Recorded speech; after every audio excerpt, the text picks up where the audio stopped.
মোম রঙা রাস্তায় খুনসুটি ভাবার আড়িতে সাম্মাস্তানি রোদ আকাশে উঠবে কাল, মনটা খারাপ আর হবে না। অনেক দিনের সেই ভালোবাসা টয় ট্রেন কুয়াশা স্টেশনে থেমে যাবে না।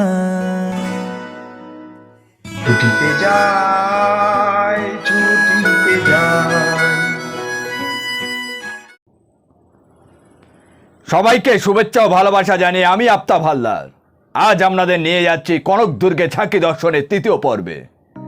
প্রথম ও দ্বিতীয় পর্ব লিঙ্কে দেয়া আছে, দেখে নেবেন যারা এখনো দেখেননি। জয়সলমীরের শহরে দক্ষিণ প্রান্তে চোখের সামনে নক্ষত্র খচিত আমলেন আকাশের তলায়, ফ্লাইট লাইটের তলায় ঝলসানো মধুর রঙের জয়সলমীরের ফোর্ট। ঠিক ঠিক করছে জনারণ্যের টুরিস্টরা। তখন পুরো সিজন চলছে, তাই হোটেলে যে দু একটা রুম খালি ছিল তা অগ্নিমূল্য। প্রায় সব হোটেল, দোকানপাট আর ঘর বাড়ি জয়সলমীরে সোনালি স্ট্যান্ডস্টোনের তৈরি। পথেই একটা লেখা দেখলাম, স্বর্ণনগরী মে আপকা স্বাগত।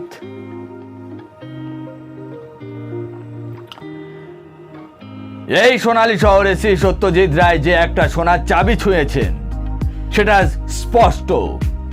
বাঙালি পর্যটকের আধিক্য দেখেই বলছি না, গোল্ডেন ফোর না বলে সোনার কেল্লাই বলে। অবশেষে একটা হোটেলে ছাদের ঘরে মাথা গোঁজার ঠাঁই হলো। ছাদ থেকেই 99টা বিশাল ব্যাস্টিয়নে ঘেরা গোল্ডেন ফোর্ট দেখা যায়। এমন এই দুর্গে প্রায় 4,000-4,000-এরও বেশি লোকের বসবাস। নিঃশব্দ দুর্গের কটি জানালায় মিটমিট করে জ্বলা বিজলি বাতির আলো যেন ইতিহাসের ছন্দপতন। ত্রিকুট মেরুর পাহাড়ের উপর 1156 সালে এই দুর্গ আর শহরের নাম হয় জয়সলমীর।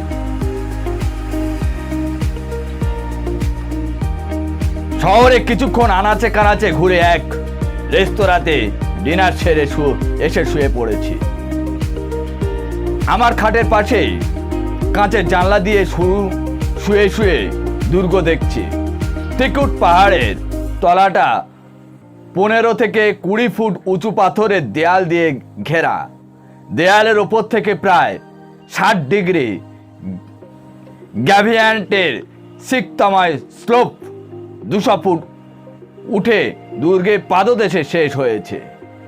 এরপর দুর্গ ঘিরে প্যারাপেট, তার উপর অসংখ্য ট্যারেট। ওই ট্যারেটগুলো গর্ত দিয়ে এক সময় বন্দুক চালানো হতো।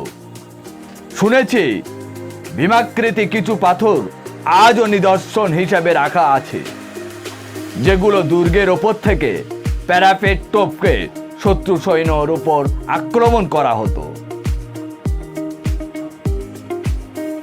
এই রণকৌশল যথেষ্ট কার্যকর ছিল।